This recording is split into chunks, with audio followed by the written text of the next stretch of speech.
जिनके लिए हम काम करने निकले हैं, ऐसे प्रभु आने के लिए लालायित रहते हैं, बार बार सोचते हैं कि उस धरती पे जाए जहां माता सेवरी का जूठा बेर मिलता है।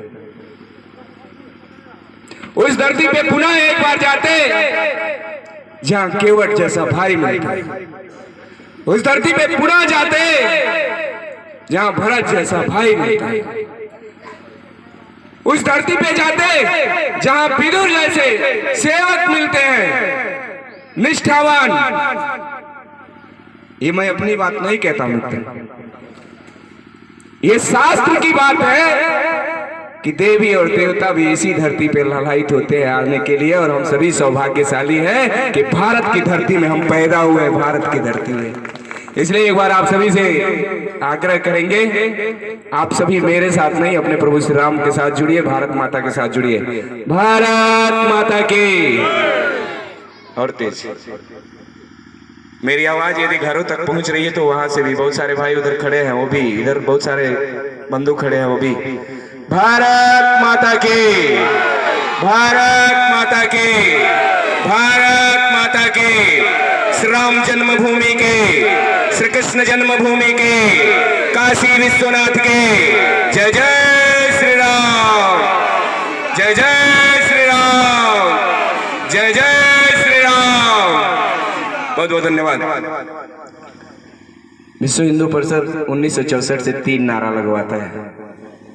भारत माता की नारा तो पहले भी लगा करता था, अपने क्रांतिकारी बंधु लगाते थे, लेकिन 64 में जब विश्व हिंदू परिषद आया तो वो 3 नारा, श्री राम जन्मभूमि की, काशी विश्वनाथ की, श्री कृष्ण जन्मभूमि की। बंधुओं, विषय बहुत अच्छा इस समय चल रहा है कि हम सभी राम मंदिर को बनाने के लिए आप सभी के पास जगाने जा रहे हैं, गांव गांव जगाने जा रहे हैं। लेकिन इसके पीछे हम सभी जाते हैं। आज से यदि गिनती करें, गूगल बाबा को खोल के आज से गिनती करें तो 492 वर्ष पीछे जब जाएंगे तो एक तारीख आई थी 1528। मैं तो ऐसे विषय को बोलता हूं तो आंसू आ जाते हैं। 1528 में भारत की धरती पे बाबर का आक्रमण हुआ और बाबर का सेनापति मीर बाकी अयोध्या पे आक्रमण किया अपनी सेना के साथ, और मेरे राम के उस घर को तोड़ करके और उसी के मलबे से मस्जिद को तैयार किया था। मस्जिद तैयार हो गई, लेकिन अगल बगल के राजाओं ने, भारत के राजाओं को यह बात पच नहीं रही थी। जब जब जिस राजा को लगा कि मेरे राम कैद में है, मेरे प्रभु कैद में है, तब तब उस राजा ने अयोध्या पे आक्रमण किया, उस आतताई पे आक्रमण किया, लेकिन हार हुई। जानते हैं क्यों?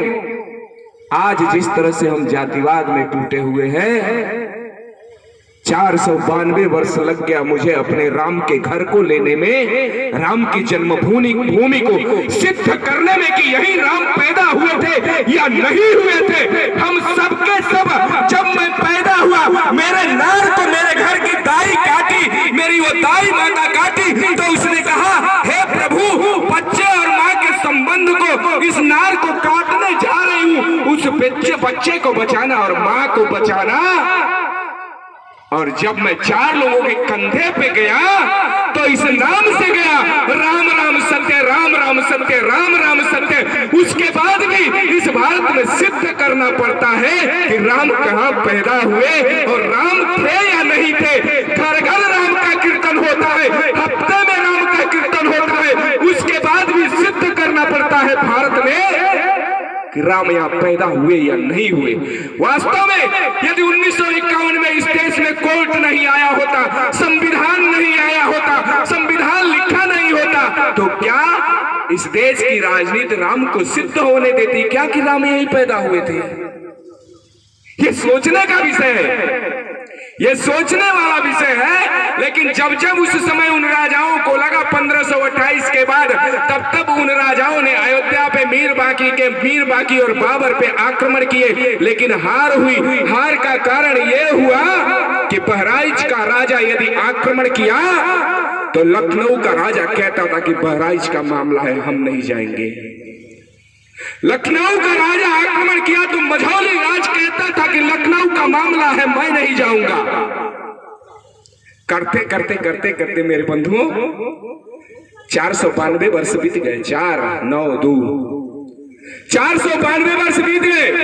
देश की गुलामी का दंश देश झेल रहा था, नौजवान मर रहे थे, सरफरोशी की तमन्ना अब हमारे दिल में है, देखना है जोर कितना बाजुए का दिल में है, जब तक इस शरीर में जान रहेगी झांसी नहीं लेने दूंगी। यदि कोई बोलता है तो झांसी की रानी बोलती है, झांसी वाली रानी जिसको हम किताबों में पढ़ते हैं। ये लोग बोलते हैं मेरे बंधुओं, मंगल पांडे मुझे ये कारतूस नहीं खींचना है, मैं ये गाय वाली कारतूस को नहीं खींचूंगा, भारत से अंग्रेजों को खत्म कर दूंगा, अपनी शरीर रहे या न रहे, मेरा भारत स्वतंत्र रहना चाहिए, इस भारत में पैदा होने वाला स्वतंत्र पैदा होना चाहिए। लेकिन मेरे बंधुओं हम हारते हैं, बार बार हारते हैं। देश की आजादी की लड़ाई के समय एक मनीषी को लगता है कि देश की आजादी के बाद भी इस देश में गाय, गंगा, मठ, मंदिर, बेटी, बहन, भारत की अस्मिता, भारत की संस्कृति के लिए लड़ना पड़ेगा। यदि भारत आजाद भी होता है तो आजादी के बाद भी लड़ना पड़ेगा। इसलिए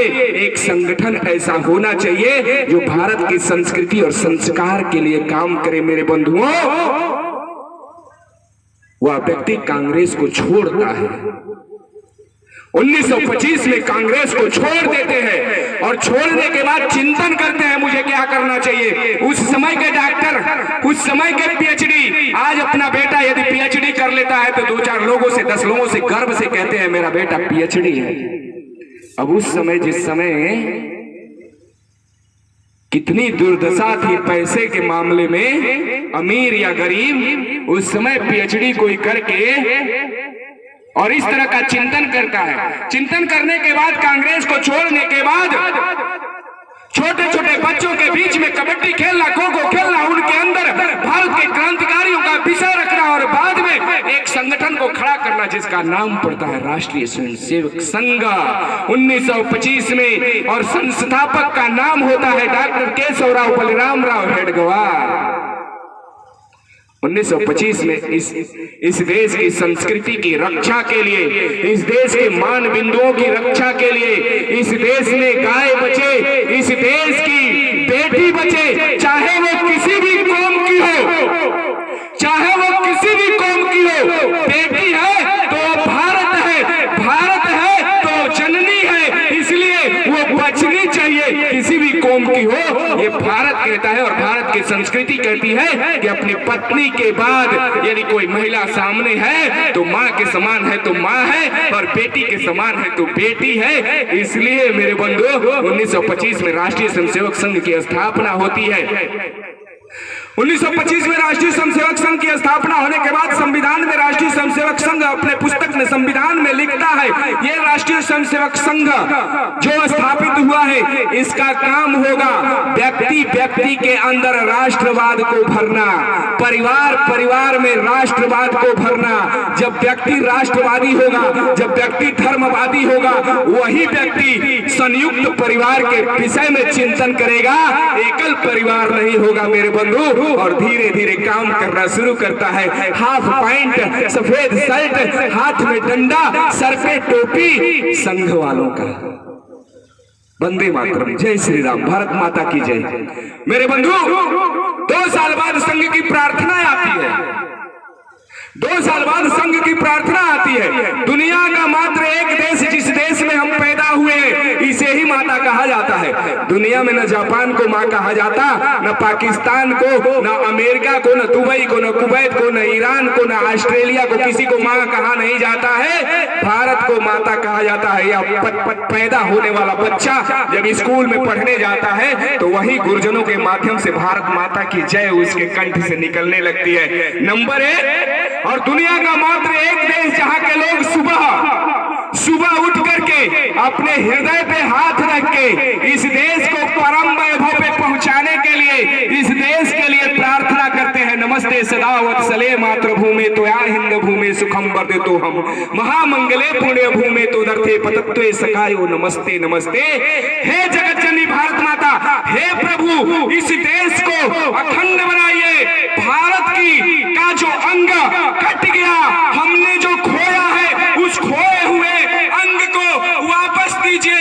ये विशाल भारत माता अखंड बने, तब जाके हम चैन की सांस लेने वाले हैं। ऐसा सुबह सुबह प्रार्थना कराता है संघ, और ऐसी प्रार्थना भारत का व्यक्ति व्यक्ति करता है। ये दुनिया में कहीं नहीं होता कि अपने देश के विकास के लिए, अपने देश के कटे हुए अंग के लिए, अपने देश के चौमुखी विकास के लिए हृदय पे रख के लोग प्रार्थना करें। और ऐसा कहीं नहीं है कि किसी देश के लोग उसको माता कहे।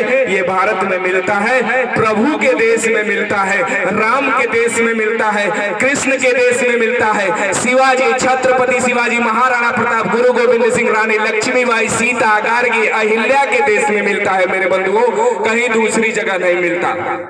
मेरे बंधु, द्वितीय सरसंघ चालक पूज्य माधवराव सदाशिवराव गोलवलकर राष्ट्रीय स्वयंसेवक संघ के होते हैं, और होने के बाद वो चिंतन करते हैं कि भारत में एक ऐसा भी संगठन होना चाहिए जो मठ मंदिरों की रक्षा के लिए काम करे, मठ मंदिरों की रक्षा के लिए काम करे। पूरे भारत का भ्रमण करते हैं, और वो भी काशी हिंदू विश्वविद्यालय के केमिस्ट्री के प्रोफेसर होते हैं, केमिस्ट्री के प्रोफेसर होते हैं। आज हम प्राइमरी के अध्यापक होते हैं तो नाच करते हैं। एक व्यक्ति डॉक्टर होकर के अपने पूरे जीवन को भारत माता के लिए समाप्त कर दिया। एक व्यक्ति अकेला होकर के जिसकी माँ हाथ में पेड़ा लेके घूमती है और कहती है बेटा आएगा मैं उसे पेड़ा खिलाऊंगी, लेकिन फांसी के तख्ते पे जब चढ़ता है तो माँ को वहां बुलाया जाता है कि अंतिम दर्शन कर लो अपने बेटे का। बेटे का नाम होता है भगत सिंह।